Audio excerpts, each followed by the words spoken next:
Hello everyone, আসসালামু আলাইকুম ওয়া রাহমাতুল্লাহ। আজকে নতুন আরেকটি রেসিপিতে আপনাদের স্বাগতম।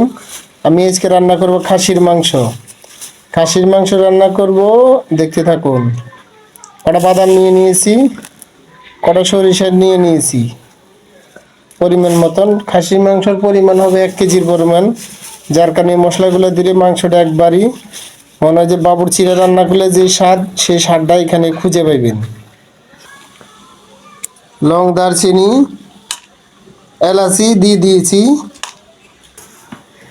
কড়া তেজপাতা দিলাম, এই যে কড়া তেজপাতা দিলাম, দিয়ে সবগুলো আমি ব্লেন্ডার করে ফেলাম। ব্লেন্ডার করে তারপর রান্না করব। সুপারির মতন, এটা কি জানেন? এটা জায়ফল।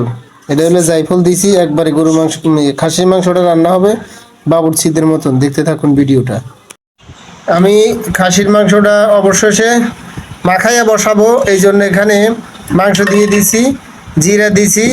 আপনাদের যে দেখালাম যে মশলাগুলো, বাদাম সরিষা নিয়ে নিছি, এগুলো এই যে এখানে দিয়ে দিছি, এগুলো এখানে দিয়ে দিয়েছি, সবগুলো অ্যাড করে দিয়েছি, দিয়ে পরে মাখাই নেব।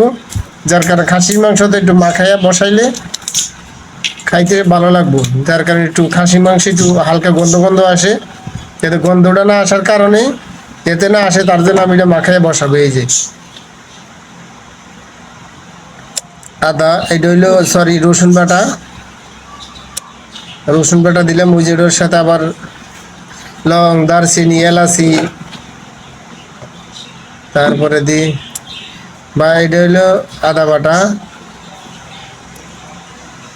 যেটা আদা বাটা।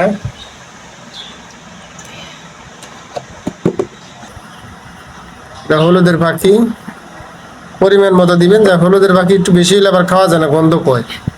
তবে গন্ধ হইলে এখানে একটা ব্যবস্থা আছে। এটা মরিচের পাখি, জাল পরিমাণ মতো দিবেন। এই যে আমি তেল দিয়ে দিলাম, সরিষার তেল দিয়ে রান্না করব। অবশ্যই আমি খাসি মাংসটা সরিষার তেল দিয়ে রান্না করব। অ্যাড করে দিলাম সরিষার তেল, স্বাদ মতো লবণ দিলাম। অবশেষে এই যে আমি মাখায় ফেলাইতে আছি। এই যে সুন্দর করে মশলাগুলো দিয়ে মাখানে দেখে তো আমার জিভলায় জল আসে গেছে, খাইতে ইচ্ছা করতে আছে। দেখা যাক। এই যে মাখানি হয়ে গেছে, আমি এটা এখন একটু পানি দিলাম, বসামো। কষানি শেষ হইলে পরবর্তীতে আবার একটু পানি অ্যাড করবো, আগে কষাই নেই।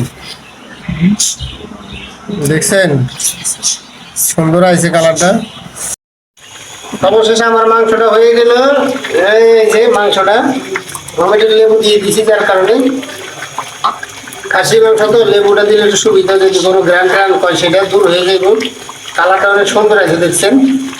এই যে কালারটা অনেক সুন্দর আছে।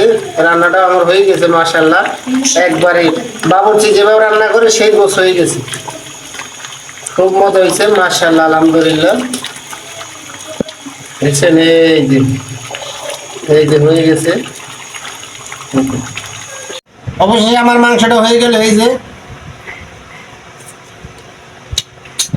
মাংসটা হয়ে গেছে, খুব মজা হয়েছে আলহামদুলিল্লাহ। একবার বাবুর্চিরা রান্না করে যে মাংস ঠিক ওরকম ভাবে হয়েছে মাশাআল্লাহ। ওইভাবে রান্না করবেন, বাবুর্চির স্বাদ পাইবেন আপনারা ইনশাআল্লাহ।